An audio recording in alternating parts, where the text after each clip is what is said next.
Uh-huh. Good afternoon, guys. This is Professor David J. De Los Reyes. My topic for today is the so-called Newton's law of cooling. That will be a topic on my course, Differential Equation. Okay, let's proceed, guys. My lesson on my channel is now DE12. Okay, Differential Equation, lesson number 12 on my channel, Professor David J. De Los Reyes. The title of the topic is actually a topic on differential equation. Subtopic, variable separable. For today, I will be giving you an example problem, and that example problem is the so-called Newton's law of cooling. I will try to read the problem, guys. Newton's law of cooling. This law states that the temperature of a body decreases at a rate proportional to the difference between its temperature and that of the surrounding. That is, we are given this equation here. Okay. A cup of coffee at 100 degrees centigrade placed in a room in which the temperature is 27 degrees centigrade cools down to 80 degrees centigrade after 10 minutes. Assuming Newton's law of cooling to hold, when will its temperature go down to 50 degrees centigrade? That's the problem, guys.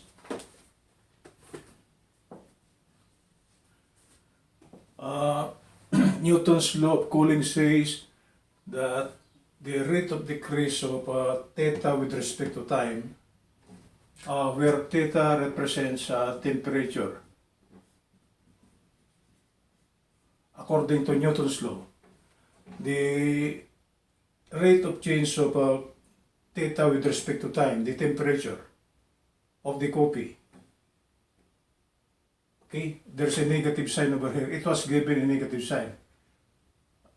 Rate of decrease. So the significance of this negative sign here is decrease.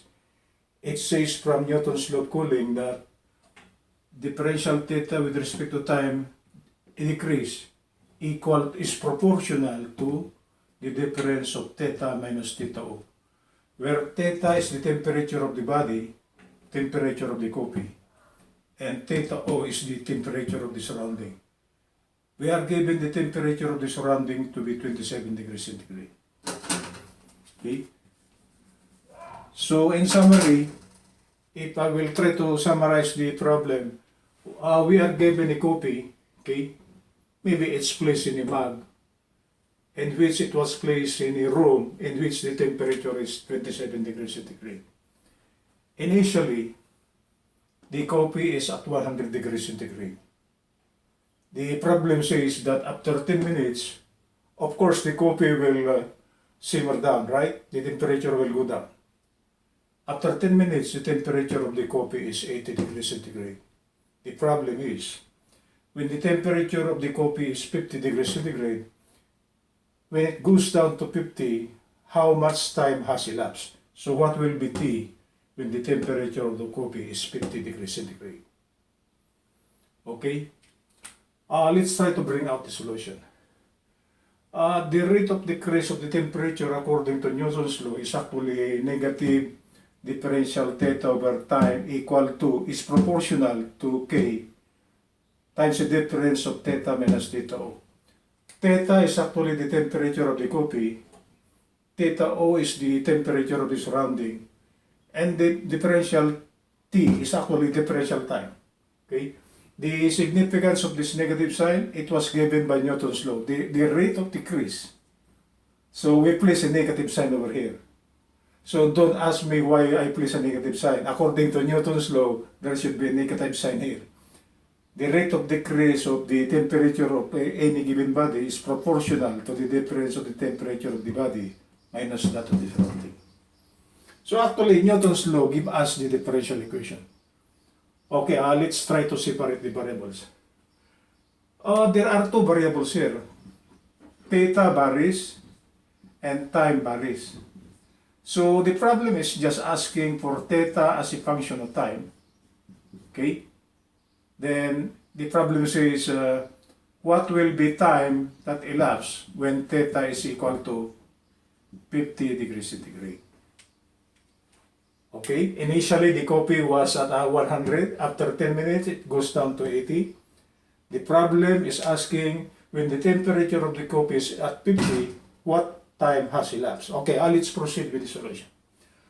This is solvable by a differential equation under the topic variable separable. Newton's law of cooling. Okay, let's proceed. Cross multiplying this one, we try to separate the variables. Okay. We place this one on the right.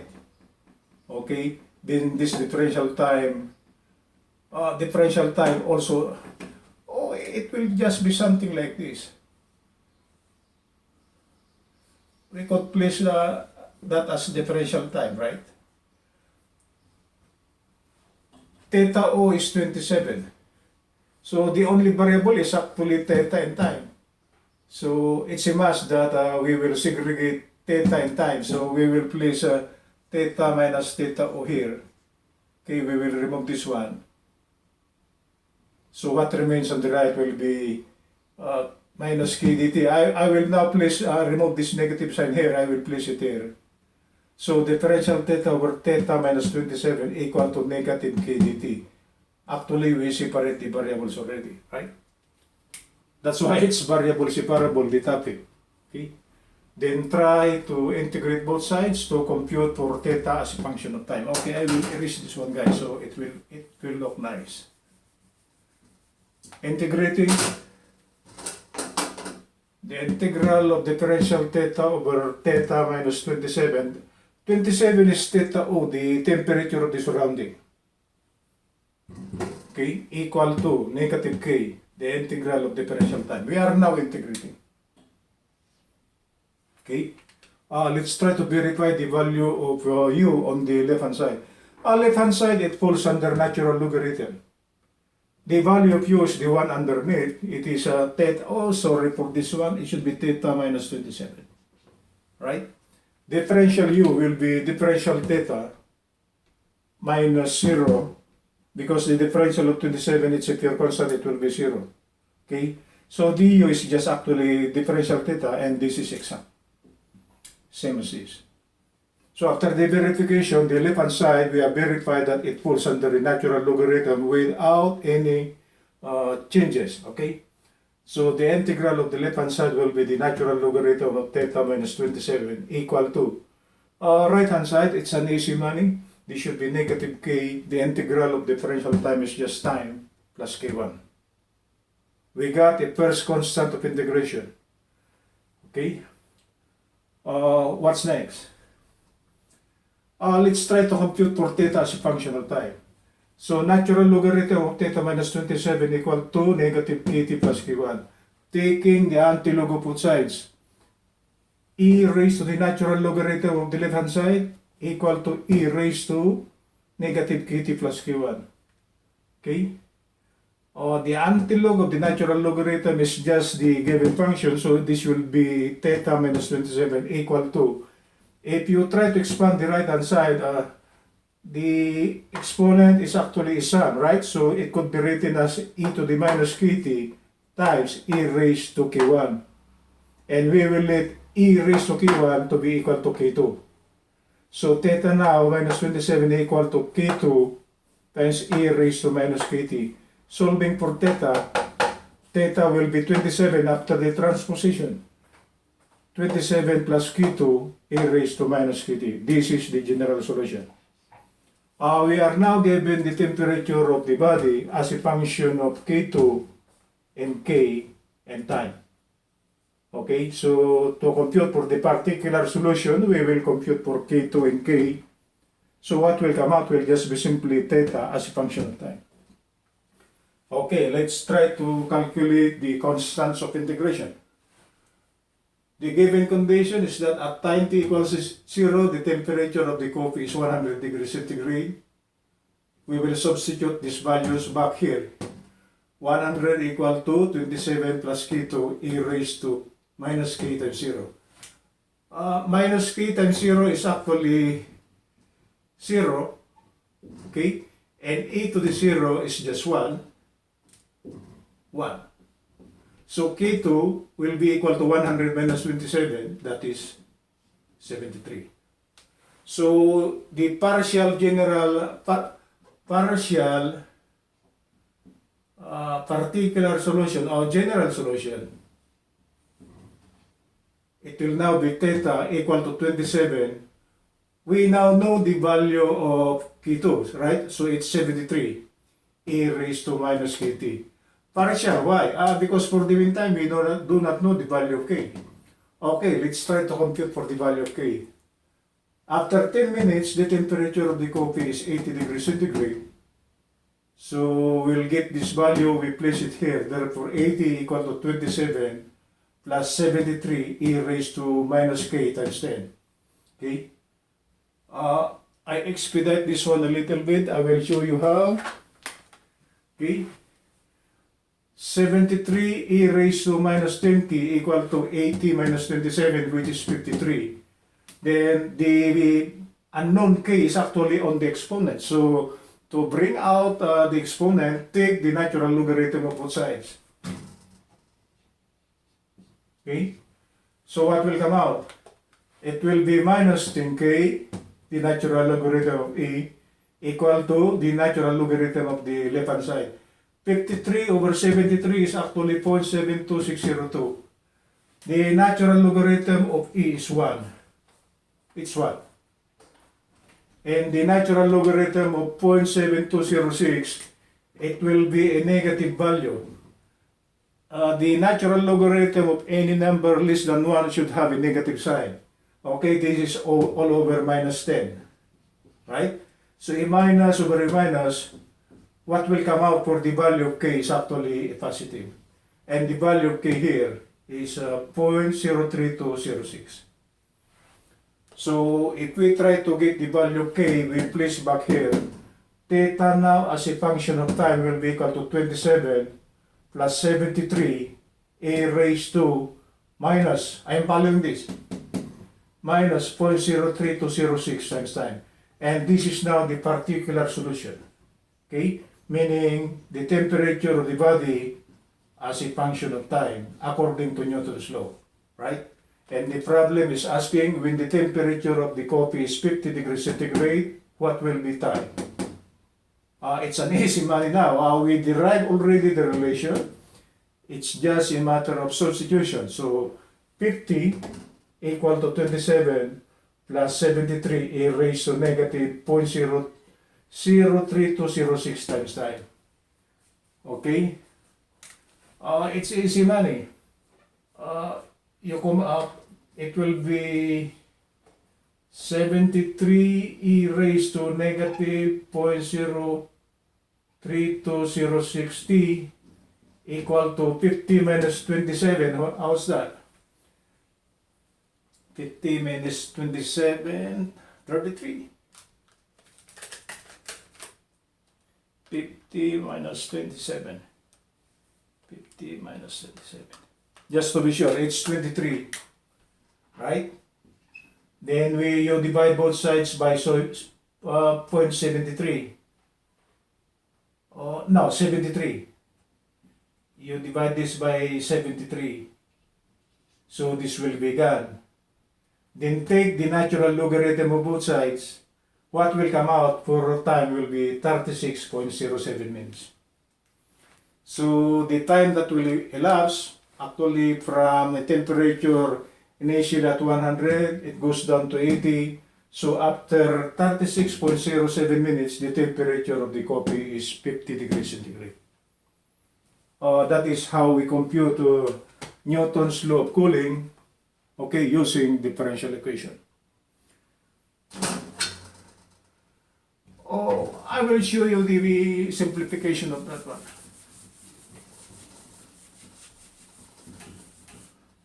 So it's not a magic, guys.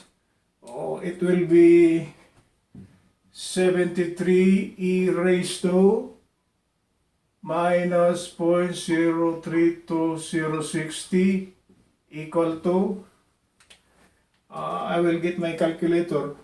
50 minus 27 will be 23, right? 23. Then you divide both sides by 73. So this will cancel out. Then e raised to negative 0.032060 equal to 23 divided by 73. Hold on, 23 divided by 73. 0.31506. 0.31506. The unknown time is on the exponent, so you will bring it down, take the natural logarithm of both sides. So what will come out? Negative 0.032060 natural logarithm of a, but this is 1, equal to the natural logarithm of 0.31506. So t now will be equal to the natural logarithm of 0.31506, it's less than 1, so it should be a negative value. 0.31506 will take the natural logarithm 1.16. Negative 1.16. All over, we divide this by this negative value, negative 0.03206. A negative over a negative will now be a positive time. Okay? So what will come out? Divided by, this is minus, divided by 0.03206. It is 36.07 minutes. The time now is 36.07 minutes. So the simplification of this one is this. I just expedited here. We are lacking space, but I could place it here. Okay. The exponent or the unknown time is actually in the exponent, so to bring it down, take the natural logarithm of both sides. It should be negative 0.03206 times 9, natural logarithm of a, which is 1, equal to the natural logarithm. The ratio 23 over 73 is 0.31506. The natural logarithm of any number less than 1 is a negative value.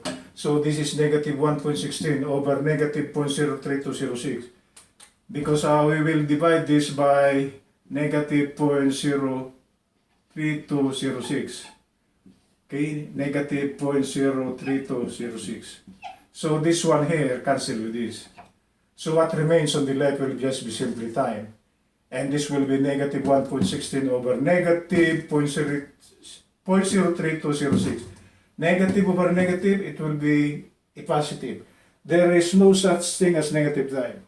So what comes out is 36.07 minutes. Oh, that's it, guys. That is Newton's law of cooling using differential equation. Oh, good afternoon, Los Angeles.